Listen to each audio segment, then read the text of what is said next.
함께 예배하는 우리 집 믿음으로 세우는 가정, 안녕하세요. 김주영 목사입니다. 아이러브 가정예배 시즌4로 모인 모든 가족들을 이 시간 주의 이름으로 축복합니다.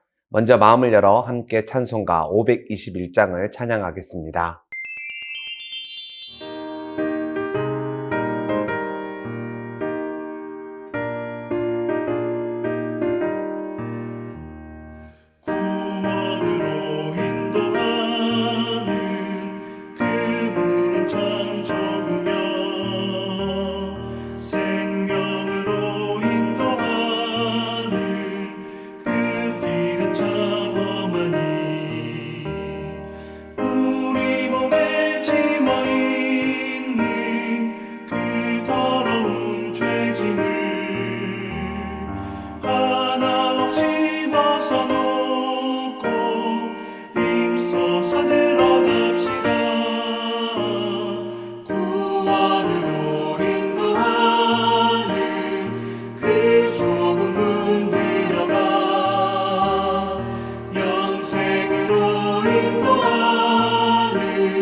사도 바울은 우상 제물을 먹어도 되느냐는 질문에 우리에겐 자유가 있지만 남을 배려해야 한다고, 사랑으로 절제해야 한다고 가르쳤습니다.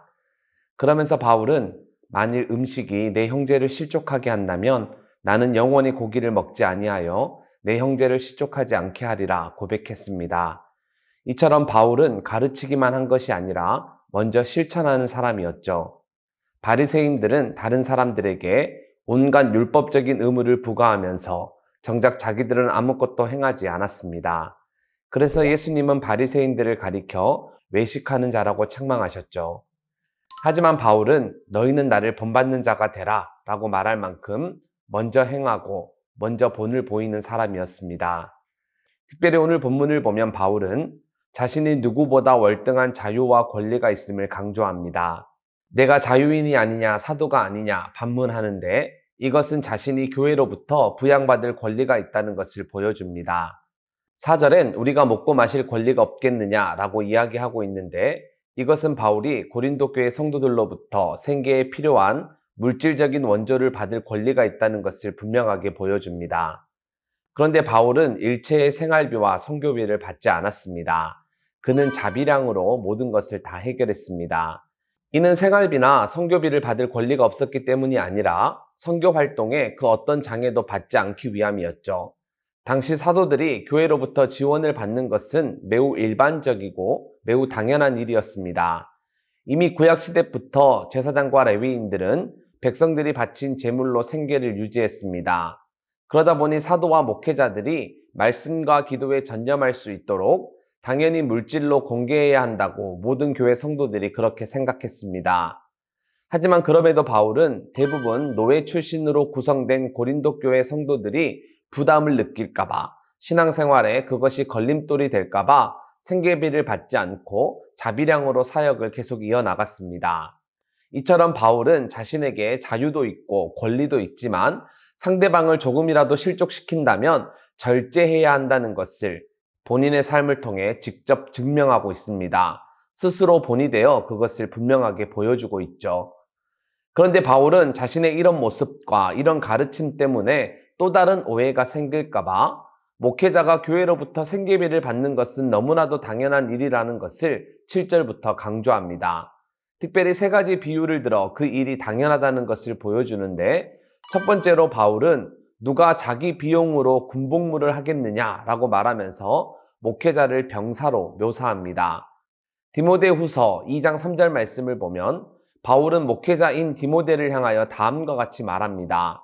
너는 그리스도 예수의 좋은 병사로 나와 함께 고난을 받으라. 즉 바울은 자신과 디모데를 예수의 좋은 병사라고 이야기하는데, 아시다시피 병사는 나라를 지키는 사람이죠. 그래서 국가가 의식주를 다 책임져 줍니다. 즉 그리스도의 좋은 병사인 목회자는 주님의 교회로부터 의식주를 받는 것이 당연합니다. 그것은 이상하거나 문제될 일이 아니죠. 두 번째로 바울은 누가 포도를 심고 그 열매를 먹지 않겠느냐라고 말하면서 목회자를 농부로 묘사합니다. 앞서 바울은 자신을 농부로 비유했었죠. 나는 심었고 아볼로는 물을 주었을 때 라고 이야기를 한 적이 있습니다. 이처럼 목회자는 농부처럼 교회를 돌아보고 관리했기에 그 포도원의 포도를 먹을 자격이 있습니다. 누구보다 열매를 먹을 권리가 있죠. 세 번째로 바울은 누가 양떼를 기르고 그 양떼의 젖을 먹지 않겠느냐라고 말하면서 목회자를 목자로 비유합니다. 목자도 농부처럼 자신의 모든 역량을 다 동원하여 양떼를 보호하고 지킵니다. 그러니 양떼로부터 젖을 먹을 권리와 자격을 가지죠. 다시 말해 목회자가 교회의 성도로부터 생활비와 사역비를 받는 것은 너무나도 당연한 권리입니다.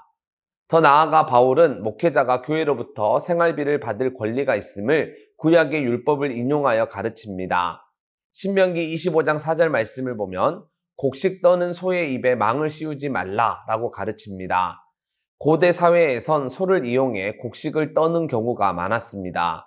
그런데 곡식을 떨 때에 소가 일부의 곡식을 먹자 그것이 아까워 대다수의 사람들이 소의 입에 망을 씌웠습니다. 그런데 하나님께서 이 일을 금하셨죠. 소와 같은 하찮은 짐승에게도 반드시 수고의 대가를 지불해야 한다는 것을 하나님께서 가르쳐 주신 겁니다. 즉 바울은 하나님께서 교회가 목회자의 수고와 헌신에 감사하면서 언제나 정당한 대가를 지불해야 함을 구약의 말씀을 통해 또 강조하고 있습니다. 이처럼 바울은 오해가 생기지 않도록 세 가지 비유와 구약의 가르침을 언급하면서 이 문제를 분명하게 마무리 짓습니다. 이제 마지막으로 바울은 나는 복음을 위해 나의 모든 권한을 절제하고 더 나아가 모든 사람의 종이 되었다고 밝힙니다. 바울은 사실 누구보다 성숙한 믿음과 온전한 지식을 가지고 있었기에 누구보다 예수 안에서 참된 자유를 누리고 있었습니다. 하지만 그는 자신이 가지고 있는 자유를 제한하면서까지 다른 사람들을 구원하길 원했습니다. 그래서 그는 유대인들에게는 유대인처럼 다가갔고 율법을 알지 못하는 이방인에게는 마치 자신도 율법과 전혀 상관없는 자인 것처럼 처신하면서 그들의 마음을 얻어냈습니다. 바울은 복음 전파와 영혼 구원이라는 대원칙 속에서 모든 자들을 다 품었고 동시에 사도의 권한이나 개인적인 권리까지 다 포기하고 내려놓으면서 아무쪼록 몇 사람이라도 더 구원하기 위하여 애를 썼다고 그렇게 덤덤하게 고백합니다. 그런데 바로 바울의 이 고백이 우리의 고백이 되기를 소망합니다. 우리 역시 주님 안에서 참된 자유를 누리고 있지만 복음 전파와 영혼 구원이라는 큰 사명 앞에서 우리 역시 우리에게 주어진 권리와 자유를 잠시 제한한 채 최선을 다하여 주변에 있는 많은 자들을 품는 우리 모두가 되기를 소망합니다. 그래서 향방 없는 자 같이 다름질하는 것이 아니라 분명한 목표를 바라보고 달려가 이후에 큰 상을 받는 모든 서문 가족들이 되기를 바랍니다. 자, 그럼 이제 이런 이해를 바탕으로 고린도전서 9장 말씀을 함께 읽을 텐데, 읽고 난 후에 받은 은혜를 가족들과 함께 나누도록 하겠습니다. 고린도전서 9장 말씀을 함께 읽겠습니다. 제9장. 내가 자유인이 아니냐, 사도가 아니냐, 예수 우리 주를 보지 못하였느냐, 주 안에서 행한 나의 일이 너희가 아니냐. 다른 사람들에게는 내가 사도가 아닐지라도 너희에게는 사도이니 나의 사도됨을 주 안에서 인친 것이 너희라. 나를 비판하는 자들에게 변명할 것이 이것이니 우리가 먹고 마실 권리가 없겠느냐.